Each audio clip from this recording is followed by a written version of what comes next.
I've always had a philosophy that I want to be on the leading edge of technology, not the bleeding edge, because that gets expensive and makes for a lot of mistakes. But once things have kind of had an opportunity to prove themselves, to go on and move into them. For example, whitening, and when it first came in the 90s, they didn't know whether it was going to, cause irreparable damage to the teeth or not.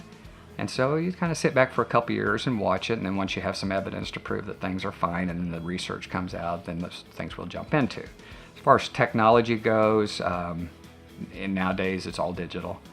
I went from film and dipping to processors, which by the way still gives a great picture.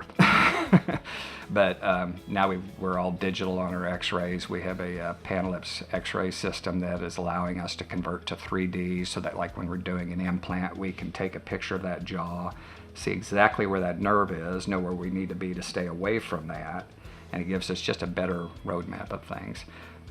The other technologies that we've embraced is I always like to have monitors in front of the patients, so that I like to explain things, and this gives me an opportunity to sit there and point, and I like to teach a little bit, and so I can teach them what we're doing, what we're gonna, what we're looking at, so they get a grasp of it too, because I've always found a picture explains a whole lot better than I can. So digital x-rays there, our sterilization system, anybody that gets a tour also gets a sterilization, they see our sterilization system, it's right out in front for everybody to see there.